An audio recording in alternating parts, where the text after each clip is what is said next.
A maioria dos brasileiros desconhece o processo eleitoral americano. Colégio eleitoral, voto indireto, delegados, cédulas por correspondência e bipartidarismo deixam muita gente confusa por aqui. Esse é um sistema eleitoral muito diferente do nosso e também é muito complexo. Tanto nos Estados Unidos quanto no Brasil, a cada 4 anos se escolhe o presidente da República.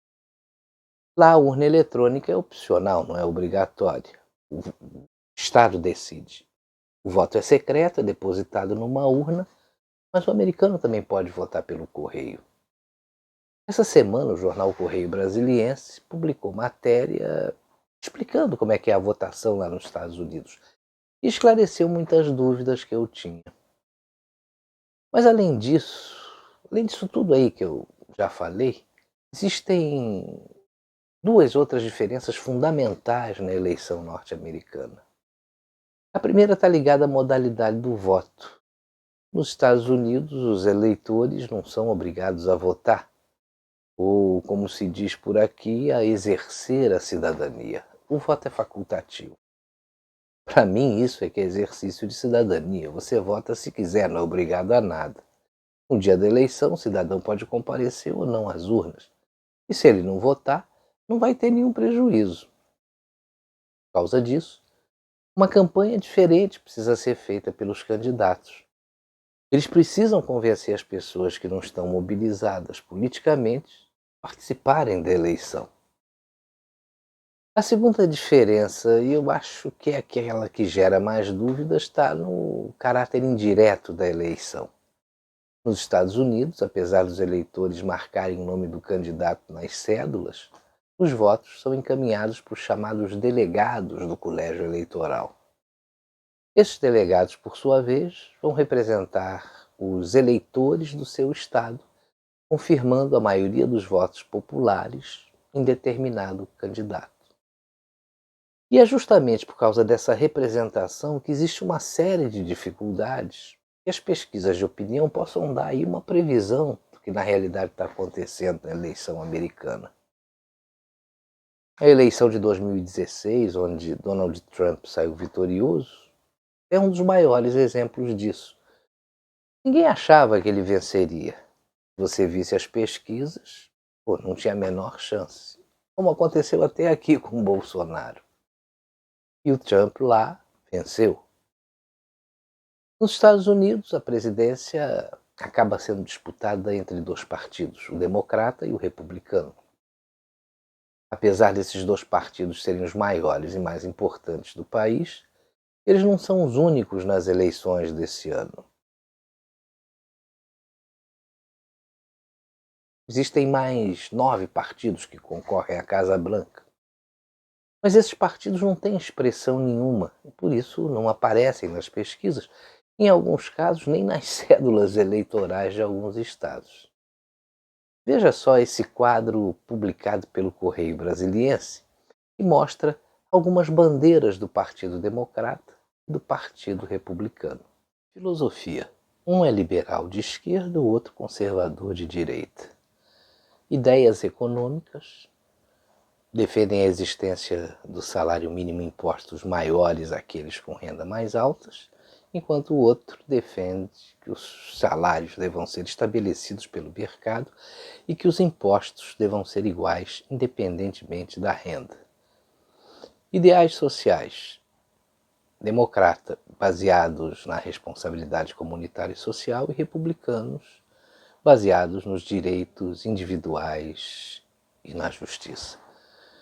Posicionamento sobre impostos, um é progressivo, quanto maior o rendimento, maior a tributação, e o outro defende uma mesma taxa de impostos para todos, independente da renda.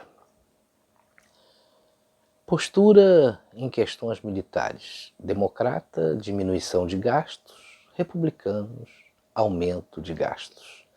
Postura sobre o casamento entre pessoas do mesmo gênero. Um apoia, mas não é absoluto. E o outro se opõe, mas também não é absoluto. Postura sobre o direito ao aborto, um apoia, o outro se opõe. Com relação à regulamentação do mercado, os democratas defendem que a regulamentação é necessária para proteger os consumidores e os republicanos defendem que a regulamentação impede o capitalismo de mercado livre e o crescimento da geração de empregos. Com relação à política de saúde, os democratas apoiam o envolvimento do governo nos cuidados à saúde, garantindo uma saúde universal, enquanto que os republicanos acreditam que as empresas privadas podem fornecer serviços de saúde com mais eficiência do que a saúde estatal. Os estados de maior votação dos democratas: Nova York, Califórnia e Massachusetts. E dos republicanos: Texas, Oklahoma e Kansas. Os presidentes célebres dos democratas foram Franklin Roosevelt, John Fitzgerald Kennedy, Bill Clinton, Woodrow Wilson, Jimmy Carter e Barack Obama. E dos republicanos: Abraham Lincoln, Teddy Roosevelt, Ronald Reagan, George Bush e Richard Nixon. A fundação dos democratas, 1824, republicanos, 1854. Um tem cor azul, outro vermelho, e o símbolo de um é o burro e o de outro é o elefante. Nos Estados Unidos, você também pode votar por correspondência, mas esse ano, por causa da Covid-19, as regras foram flexibilizadas. Mas olha só como é o negócio por lá. Esse ano, os moradores do Distrito de Colômbia, onde fica a capital Washington, D.C., e de mais 9 estados, Washington, Nevada, Utah, Colorado, Oregon, Califórnia, Havaí, Vermont e Nova Jersey, receberam automaticamente as cédulas. Nos outros 41 estados, os eleitores que quiseram votar pelo correio, eles precisam requisitar as cédulas. Dependendo do local onde eles moram, os eleitores têm ainda que apresentar uma justificativa para votar por correspondência, como é o caso do Texas, do Tennessee, da Louisiana, do Mississippi e de Indiana. E tem mais, hein? Cada estado decide como vai organizar a votação por correio. Tem lei federal sobre essa modalidade.